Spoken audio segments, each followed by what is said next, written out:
IDTV మన ఉనికి మన వాణి. నమస్తే. మొన్న సోమవారం తమిళనాడు పోలీసుల నిర్వాహం చేసిన అరాచకానికి గాను మద్రాస్ సెషన్ కోర్టు వారికి ఉరిశిక్ష విధించింది. 2020లో జరిగినటువంటి ఘటనకు దాదాపు 6 ఏళ్ల తర్వాత 9 మంది పోలీసులకు ఉరిశిక్ష విధిస్తున్నట్టు, డెత్ పెనాల్టీ విధిస్తున్నట్టుగా కూడా మద్రాస్ సెషన్ కోర్టు ఈ తీర్పును ఇచ్చింది. దేశంలోనే ఫస్ట్ టైము పోలీసులకు మరణశిక్ష పడిన కేసు ఇదే అవుతుంది. అది కూడాను తమ పోలీస్ చెప్పిన సాక్ష్యంతోనే 9 మందికి.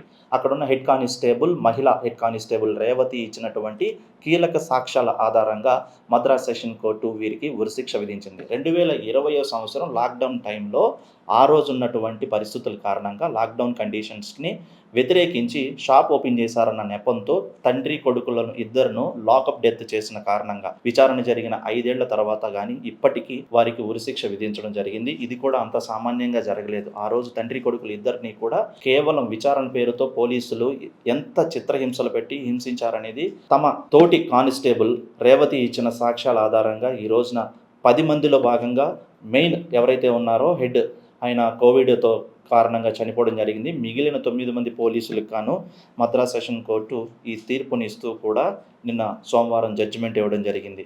శాంతాకులంలోని పోలీస్ స్టేషన్లో 2020 జూన్ 19వ తారీఖున జయరాజు తన సెల్ ఫోన్ షాప్ని కొంత హాఫ్ అన్ అవర్ 30 మినిట్స్ ఆలస్యంగా మూసివేస్తున్న కారణంగా అదే నింద చూపించి పోలీసులు ఆయన్ని జైలుకి తీసుకెళ్లడం జరిగింది. అంతకుముందు జయరాజుకి పోలీసులకు మధ్య ఉన్నటువంటి ఏదో ఒక చిన్న సమస్య, పోలీసులను అతను దుర్బచలాడాడు అనే నెపాన్ని మనసులో ఉంచుకొని కక్షపూరితంగా జయరాజును సెల్ ఫోన్ షాపు కండిషన్స్కి విరుద్ధంగా ఓపెన్ చేసి ఉంచారన్న నెపంతో పోలీస్ స్టేషన్కి తీసుకెళ్లి చిత్రహింసలు చేస్తూ మొదలుపెట్టారు. అది తెలుసుకున్నటువంటి కొడుకు తన తండ్రిని ఎందుకు అరెస్ట్ చేశారో తెలుసుకోవడానికి వెళ్ళినటువంటి కొడుకును కూడాను అత్యంత అమానుషంగా కూడాను తన కళ్ళ ముందే తండ్రిని కొడుతూ తిడుతూ ఉంటే అడ్డుపడి వదిలేయండి వేడుకున్న కారణానికి తండ్రి కొడుకులు ఇద్దరును కూడా జైల్లోనే రాత్రంతా కూడా హింసించి కొట్టి రక్తం వచ్చేలాగా కూడా చిత్రహింసలు చేశారు. ఆ మరుసటి రోజే తండ్రి కొంచెం అస్వస్థతతో బాధపడుతూ ఉంటే ఇద్దరికి కూడాను ఆరోగ్య పరిస్థితి బాగాలేదు. ఇద్దరిని ఆసుపత్రికి తరలించారు.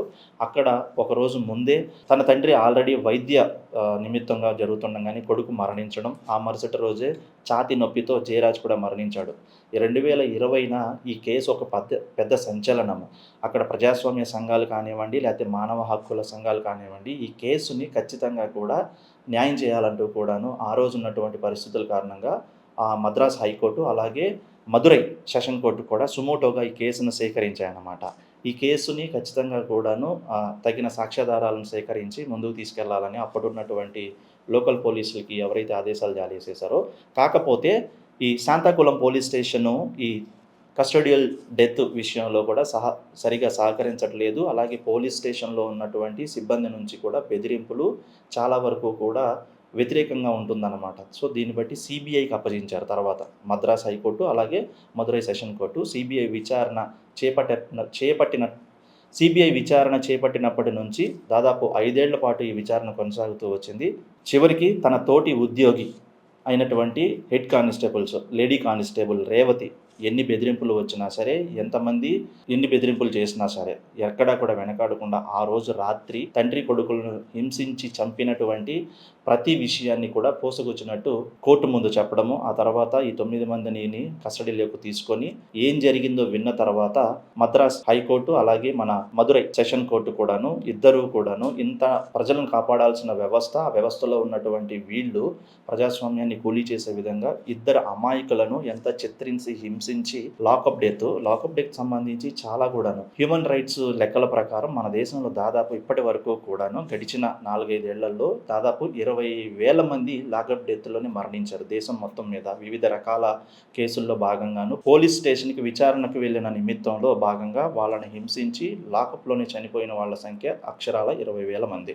మదురై సెషన్ కోర్టు ఇచ్చినటువంటి ఈ తీర్పు దేశంలోనే సంచలనంగా మారింది. 9 మందిని కూడా డెత్ పెనాల్టీ వేస్తూ కూడా జ్యుడిషియల్ జడ్జిమెంట్ ఇచ్చారనమాట. సో గత 48 గంటల నుంచి కూడాను ఈ కేసు భారతదేశం అంతా కూడా సంచలనంగా మారటం, ఇటువంటి చర్య మరీ జరగకుండాను కూడా లాకప్ డెత్ అంటే కస్టోడియల్ డెత్కి సంబంధించి ఏ రూల్స్ అండ్ లాస్ కూడా లేవు. అంటే ఒక వ్యక్తిని విచారణ కోసం తీసుకువెళ్ళినప్పుడు పాటించవలసిన రూల్స్ అండ్ కండిషన్, రెగ్యులేషన్స్ ఉన్నప్పటికీ కూడా అవి ఓన్లీ నామమాత్రంగానే, ఓన్లీ పేపర్ మీదనే ఉన్నాయి. వాటికి కూడా ఒక చట్టబద్ధత ఖచ్చితంగాను విచారణ నిమిత్తం వచ్చినటువంటి ఎవరైతే విక్టిమ్స్ ఉన్నారో వాళ్ళు కూడా వాదించుకోవడానికి, వాళ్ళ తరపున కూడా మాట్లాడడానికి సంబంధించిన లాస్ ఎంత పటిష్టంగా ఉంటే తప్ప ఇటువంటి కస్టోడియల్ డెత్స్‌ని అరికట్టలేము, నివారించలేము. ఏదేమైనా మొత్తానికి 6 సంవత్సరాల తర్వాత అయినా సరే తమ కుటుంబానికి న్యాయం జరిగిందని బాధితులు ఇప్పుడు హర్షం వ్యక్తం చేస్తున్న పరిస్థితి. దేశంలోనే మొదటిసారి పోలీసులకే ఉరిశిక్ష వేసిన కేసు ఏదైనా ఉంది అంటే ఇది మదురైలో ఉన్నటువంటి ఈ శాంతాకుళం పోలీసులు చేసినటువంటి నిర్వాకానికి తగిన శిక్ష పడిందంటున్నారు ప్రజలు.